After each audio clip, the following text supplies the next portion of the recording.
അപ്പസ്തോലന്മാരുടെ പ്രവർത്തനങ്ങൾ 16-ാം അധ്യായം. തിമോഥെയോസ്. ദെർബെ, ലിസ്ത്ര എന്നീ സ്ഥലങ്ങളിൽ പൗലോസ് എത്തിച്ചേർന്നു. ലിസ്ത്രയിൽ തിമോഥെയോസ് എന്നു പേരുള്ള ഒരു ശിഷ്യനുണ്ടായിരുന്നു. വിശ്വാസിനിയായ ഒരു യഹൂദ സ്ത്രീയുടെ മകൻ. എന്നാൽ അവൻ്റെ പിതാവ് ഗ്രീക്കുകാരനായിരുന്നു. ലിസ്ത്ര, ഇക്കോണിയം എന്നിവിടങ്ങളിലെ സഹോദരർക്ക് അവനെപ്പറ്റി നല്ല മതിപ്പുണ്ടായിരുന്നു. അവനെ തൻ്റെ കൂടെ കൊണ്ടുപോകാൻ പൗലോസ് തീരുമാനിച്ചു. ആ സ്ഥലങ്ങളിലുള്ള യഹൂദരെ പരിഗണിച്ച് പൗലോസ് അവന് പരിച്ഛേദന കർമ്മം നടത്തി. എന്തെന്നാൽ അവൻ്റെ പിതാവ് ഗ്രീക്കുകാരനാണെന്ന് അവരെല്ലാവരും അറിഞ്ഞിരുന്നു. ജെറൂസലേമിൽ വെച്ച് അപ്പസ്തോലന്മാരും ശ്രേഷ്ഠന്മാരും എടുത്ത തീരുമാനങ്ങൾ അനുസരിക്കണമെന്ന് അവർ നഗരങ്ങളിലൂടെ ചുറ്റി സഞ്ചരിക്കവേ അവിടെയുള്ളവരെ അറിയിച്ചു. തന്മൂലം സഭകൾ വിശ്വാസത്തിൽ ശക്തിപ്പെടുകയും അവരുടെ എണ്ണം അനുദിനം വർദ്ധിക്കുകയും ചെയ്തു. ത്രോവാസിലെ ദർശനം. ഏഷ്യയിൽ വചനം പ്രസംഗിക്കുന്നതിൽ നിന്ന് പരിശുദ്ധാത്മാവ് അവരെ പിന്തിരിപ്പിച്ചതുകൊണ്ട് അവർ ഫ്രീജിയ, ഗലാത്തിയ എന്നിവിടങ്ങളിലൂടെ യാത്ര ചെയ്തു. മീസിയായ്ക്ക് അടുത്തു വന്നപ്പോൾ ബിഥീനിയായിലേക്ക് പോകാൻ അവർ ആഗ്രഹിച്ചു. എങ്കിലും യേശുവിൻ്റെ ആത്മാവ് അതിനെ അനുവദിച്ചില്ല. തന്മൂലം മീസിയ പിന്നിട്ട് അവർ ത്രോവാസിലേക്ക് പോയി. രാത്രിയിൽ പൗലോസിന് ഒരു ദർശനമുണ്ടായി. മക്കദോനിയാക്കാരനായ ഒരുവൻ അവൻ്റെ മുൻപിൽ നിന്ന് ഇപ്രകാരം അഭ്യർത്ഥിച്ചു: മക്കദോനിയായിലേക്ക് വന്ന് ഞങ്ങളെ സഹായിക്കുക. മക്കദോനിയാക്കാരെ സുവിശേഷമറിയിക്കാൻ ദൈവം ഞങ്ങളെ വിളിച്ചിരിക്കയാണെന്ന് അറിഞ്ഞ് അവന് ദർശനമുണ്ടായ ഉടനെ ഞങ്ങൾ അങ്ങോട്ട് പോകാൻ ഉദ്യമിച്ചു. ലീദിയായുടെ മാനസാന്തരം.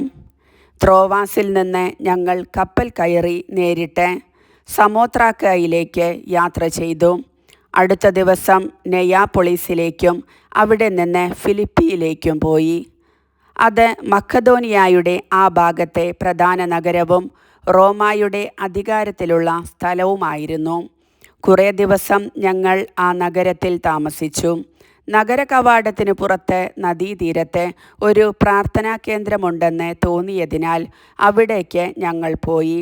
ആ സ്ഥലത്ത് വന്നുകൂടിയ സ്ത്രീകളോട് ഞങ്ങൾ അവിടെ ഇരുന്ന് സംസാരിച്ചു. ഞങ്ങളുടെ വാക്കുകൾ കേട്ടവരുടെ കൂട്ടത്തിൽ തിയത്തീറ പട്ടണത്തിൽ നിന്ന് വന്ന പട്ടുവിൽപ്പനക്കാരിയും ദൈവഭക്തയുമായ ലീദിയ എന്ന സ്ത്രീയുമുണ്ടായിരുന്നു. പൗലോസ് പറഞ്ഞ കാര്യങ്ങൾ സ്വീകരിക്കാൻ കർത്താവ് അവളുടെ ഹൃദയം തുറന്നു. കുടുംബസമേതം ജ്ഞാനസ്നാനം സ്വീകരിച്ച അവൾ ഞങ്ങളോട് പറഞ്ഞു: കർത്താവിൽ വിശ്വസിക്കുന്നവളായി എന്നെ നിങ്ങൾ ഗണിക്കുന്നെങ്കിൽ ഇന്ന് എൻ്റെ ഭവനത്തിൽ വന്ന് താമസിക്കാൻ ഞാൻ നിങ്ങളോട് അപേക്ഷിക്കുന്നു. ഞങ്ങൾ അവൾക്ക് വഴങ്ങി. പൗലോസ് കാരാഗൃഹത്തിൽ. ഞങ്ങൾ പ്രാർത്ഥനാ കേന്ദ്രത്തിലേക്ക് പോകുമ്പോൾ ഭാവി ഫലം പ്രവചിക്കുന്ന ആത്മാവ് ബാധിച്ച ഒരു അടിമ പെൺകുട്ടിയെ കണ്ടു. ഭാവി പ്രവചനം വഴി അവൾ തൻ്റെ യജമാനന്മാർക്ക് വളരെ ആദായമുണ്ടാക്കിയിരുന്നു. അവൾ പൗലോസിൻ്റെയും ഞങ്ങളുടെയും പിറകെ വന്ന് വിളിച്ചു പറഞ്ഞു: ഈ മനുഷ്യർ അത്യുന്നതനായ ദൈവത്തിൻ്റെ ദാസരാണ്. അവർ നിങ്ങളോട് രക്ഷയുടെ മാർഗം പ്രഘോഷിക്കുന്നു. പല ദിവസങ്ങൾ അവൾ ഇപ്രകാരം ചെയ്തു. പൗലോസിനെ ഇത് അസഹ്യപ്പെടുത്തി. അവൻ തിരിഞ്ഞ് അവളിലെ ആത്മാവിനോട് പറഞ്ഞു: അവളിൽ നിന്ന് പുറത്തു പോകാൻ യേശുക്രിസ്തുവിൻ്റെ നാമത്തിൽ നിന്നോട് ഞാൻ ആജ്ഞാപിക്കുന്നു. തൽക്ഷണം അത് പുറത്തുപോയി. അവളുടെ യജമാനന്മാർ തങ്ങളുടെ ആദായമാർഗം നഷ്ടപ്പെട്ടുവെന്ന് കണ്ടപ്പോൾ പൗലോസിനെയും സീലാസിനെയും പിടികൂടി വലിച്ചിഴച്ച് പൊതുസ്ഥലത്ത് അധികാരികളുടെ മുൻപിൽ കൊണ്ടുവന്നു. അവർ അവരെ ന്യായാധിപന്മാരുടെ മുൻപിൽ കൊണ്ടുവന്ന് ഇപ്രകാരം പറഞ്ഞു: യഹൂദരായ ഇവർ നമ്മുടെ നഗരത്തെ അസ്വസ്ഥമാക്കുന്നു. റോമാക്കാരായ നമുക്ക് നിയമപ്രകാരം അംഗീകരിക്കാനോ അനുഷ്ഠിക്കാനോ പാടില്ലാത്ത ആചാരങ്ങളെക്കുറിച്ച് ഇവർ പ്രസംഗിച്ചു നടക്കുന്നു. ജനക്കൂട്ടം ഒന്നാകെ അവർക്കെതിരായി ഇളകി. വസ്ത്രങ്ങൾ ഉരിഞ്ഞുമാറ്റി അവരെ പ്രഹരിക്കാൻ ന്യായാധിപന്മാർ കൽപ്പന നൽകി. അവർ അവരെ വളരെയധികം പ്രഹരിച്ചതിനു ശേഷം കാരാഗൃഹത്തിലടച്ചു. അവർക്ക് ശ്രദ്ധാപൂർവം കാവൽ നിൽക്കാൻ പാറാവുകാരന് നിർദ്ദേശവും കൊടുത്തു.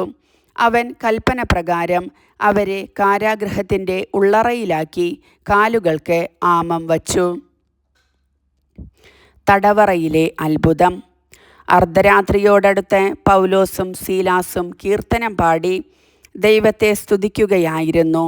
തടവുകാർ അത് കേട്ടുകൊണ്ടിരുന്നു. പെട്ടെന്ന് വലിയ ഒരു ഭൂകമ്പമുണ്ടായി. കാരാഗൃഹത്തിൻ്റെ അടിത്തറ കുലുങ്ങി. എല്ലാ വാതിലുകളും തുറക്കപ്പെട്ടു. എല്ലാവരുടെയും ചങ്ങലകൾ അഴിഞ്ഞു വീണു. കാവൽക്കാരൻ ഉണർന്നപ്പോൾ കാരാഗൃഹവാതിലുകൾ തുറന്നു കിടക്കുന്നത് കണ്ടു. തടവുകാരെല്ലാം രക്ഷപ്പെട്ടുവെന്ന് വിചാരിച്ച് അവൻ വാൾ ഊരി ആത്മഹത്യയ്ക്കൊരുങ്ങി. എന്നാൽ പൗലോസ് വിളിച്ചു പറഞ്ഞു, സാഹസം കാണിക്കരുത്, ഞങ്ങളെല്ലാവരും ഇവിടെ തന്നെയുണ്ട്. വിളക്ക് കൊണ്ടുവരാൻ വിളിച്ചു പറഞ്ഞിട്ട് അവൻ അകത്തേക്കോടി. പേടിച്ചു വിറച്ച് അവൻ പൗലോസിൻ്റെയും സീലാസിൻ്റെയും കാൽക്കൽ വീണു. അവരെ പുറത്തേക്ക് കൊണ്ടുവന്ന് അവൻ ചോദിച്ചു, യജമാനന്മാരെ, രക്ഷ പ്രാപിക്കാൻ ഞാൻ എന്തു ചെയ്യണം? അവർ പറഞ്ഞു, കർത്താവായ യേശുവിൽ വിശ്വസിക്കുക, നീയും നിൻ്റെ കുടുംബവും രക്ഷ പ്രാപിക്കും. അവർ അവനോടും അവൻ്റെ വീട്ടിലുള്ളവരോടും കർത്താവിൻ്റെ വചനം പ്രസംഗിച്ചു. അവൻ ആ രാത്രി തന്നെ അവരെ കൊണ്ടുപോയി അവരുടെ മുറിവുകൾ കഴുകി. അപ്പോൾ തന്നെ അവനും കുടുംബവും ജ്ഞാനസ്നാനം സ്വീകരിക്കുകയും ചെയ്തു. അവരെ വീട്ടിലേക്ക് കൂട്ടിക്കൊണ്ടുവന്ന് അവർക്ക് ഭക്ഷണം വിളമ്പി. ദൈവത്തിൽ വിശ്വസിച്ചതുകൊണ്ട് അവനും കുടുംബാംഗങ്ങളും അത്യന്തം ആനന്ദിച്ചു. പ്രഭാതമായപ്പോൾ ന്യായാധിപന്മാർ ആ മനുഷ്യരെ വിട്ടയക്കുക എന്ന് കൽപ്പിച്ചുകൊണ്ട് ഭടന്മാരെ അയച്ചു. കാവൽക്കാരൻ ഈ വിവരം പൗലോസിനെ അറിയിച്ചു.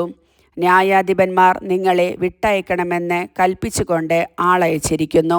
അതുകൊണ്ട് ഇപ്പോൾ നിങ്ങൾക്ക് സമാധാനത്തോടെ പോകാം. എന്നാൽ പൗലോസ് അവരോട് പറഞ്ഞു, റോമ പൗരന്മാരായ ഞങ്ങളെ വിചാരണ ചെയ്ത് കുറ്റം വിധിക്കാതെ പരസ്യമായി പ്രഹരിച്ചതിനു ശേഷം കാരാഗൃഹത്തിലടച്ചു. ഇപ്പോൾ ഞങ്ങളെ അവർ രഹസ്യമായി വിട്ടയക്കുന്നുവോ? അത് പാടില്ല. അവർ തന്നെ വന്ന് ഞങ്ങളെ വിട്ടയക്കട്ടെ. ഭടന്മാർ ഈ വിവരം ന്യായാധിപന്മാരെ അറിയിച്ചു. അവർ റോമ പൗരന്മാരാണെന്ന് കേട്ടപ്പോൾ ന്യായാധിപന്മാർ ഭയപ്പെട്ടു.